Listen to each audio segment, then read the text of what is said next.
Fundamentals are basic to our profession. We are periodontists. We are responsible for our patients. We take responsibility in many ways that were defined by Drs. Krebs and Clem 9 years ago. Mike Rethman was so direct in his post. Here he states fundamentals, the fundamentals of not only who we are as a group, but as individuals. A group, a business, and an individual who is successful has a foundation upon which he, she, or it stands. The firmer the foundation, the more successful that entity is. It is bedrock, and the more unshakable that foundation is, the more we can depend upon it. We search for the unshakable. We want to know who that person is, what that person or that group stands for, particularly when we're making a major life-changing decision. When we establish that foundation, we can then build upon that foundation.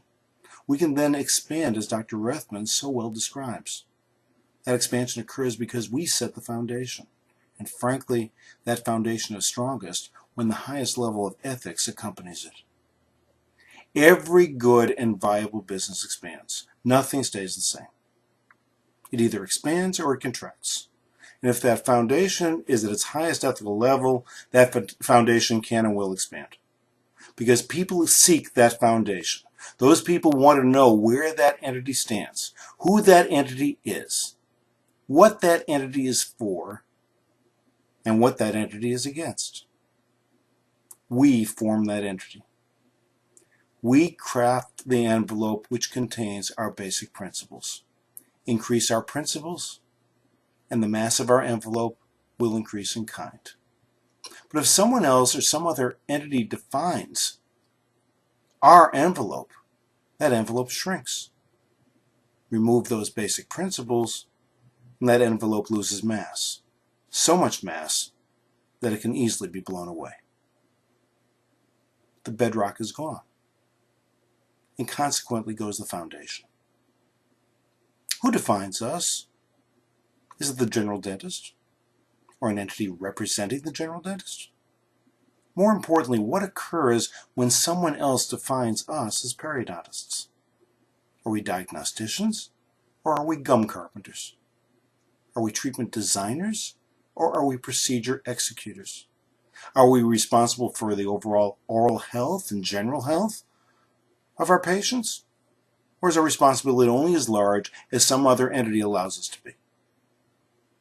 Who creates us as periodontists? Is it the sound biologic research that's found in our literature? Or another entity whose underpinnings are found in products, procedures, and insurance codes? The closer we are to the latter, the closer we are to extinction. Well, there is a demand for high-quality diagnosis and treatment planning. There is a demand for predictable full-mouth assessment and reasonable long-term outcomes. There is a demand for the doctor of dentistry, for the doctor of dental medicine, whose sole purpose is a defined therapeutic endpoint that's based upon science, upon research, upon skill, and upon experience. That's who we are. We are periodontists. We are the doctors of complex dentistry. We have the capability of providing top-quality diagnosis, treatment planning, and supervision of all phases of treatment. There is a tremendous patient demand for that person, for that profession. Patients are willing to plunk down $50,000 to extract their teeth and receive a prosthetic appliance supported by screws. Why? Is it because their teeth aren't viable? Well, for some that may be true, but for many they never had the opportunity of receiving an appropriate diagnosis and treatment plan. They never saw a periodontist.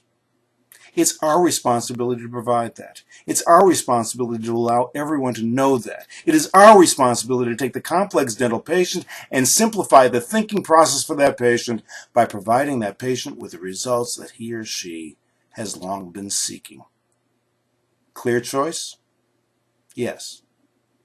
We are the clear choice, because we have the training and the ability to see the patient from a biological perspective as well as from a mechanical perspective. We can save the dentition if appropriate, or extract those teeth and replace them if that's a better option. That's who we are.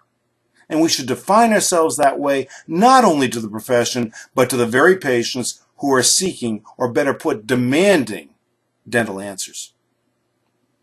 In preparation for my own personal marketing campaign, my campaign advisor did some market research on my own patients so that he could better develop a marketing message that resonated with potential patients. Now, as you all know by now, that marketing message has formed the basis upon which I've become a primary care periodontist. While much of the market research had to do with me or my staff or my office, let me share a component of that research that may apply to all of us as a profession. Here's the question. In general, what is important to you for a dentist to provide who offers major dental work like implants or severe gum disease? Answer. In the 68% category, it's do good work, competence, skills, be knowledgeable, have good credentials and education. That was the 68% category. 36% category. Explain everything clearly. Communicate. 20% category was a recommendation from a dentist or from a patient. So notice what my patients are looking for. They're looking for good work, for competence, for knowledge. Okay, another question. What have been the benefits to you of getting this dental work done? Okay, in the periodontics category, and people had periodontal treatment, 40% said, I still have my own teeth, or I'm hoping to keep my own teeth. 24% say, you're keeping the disease at bay and my gums aren't bleeding. Okay, notice the commentary from my periodontal patients. It was a message of keeping teeth and a smaller component saying their gums aren't bleeding. It wasn't a message of the relationship between periodontal disease and heart disease. It was a message of being able to keep their teeth. All right, what about dental implants? Here's what my patient said regarding that. And it was all in the 20% category, so I'll read the things that they said. They don't have to have dentures or a bridge. I can chew properly. I'm able to eat what I want. I feel better physically. I have better health. No more infections. Teeth are in better shape. I look good. A better smile looks very natural. So what's the message here? I feel better. I look better. I chew better. That's what my patients say. It's what my patients want. It isn't about awareness of periodontal disease at all. It's quite personal. Feel better, look better, be happier. It's emotional, not instructional. Well, you could say, all right, he's in Melbourne, Florida. It's a separate microcosm. But we're not Palm Beach. We're not Naples. We're not Sarasota. I'm not seeing all retirees, and certainly not my patients they're not restricted to being high income earners. It's far from it. We're a working class community with every demographic diversity that you would encounter anywhere. Listen, we can confront this battle, or we can hope it'll go away. But just like disease, if we ignore it, it's likely to intensify. It can intensify into a crisis. Perhaps that crisis is already here, but we don't have to submit. We can confront this battle and fight for the very foundation of the dental profession. And if we are successful, our patients will be the victors.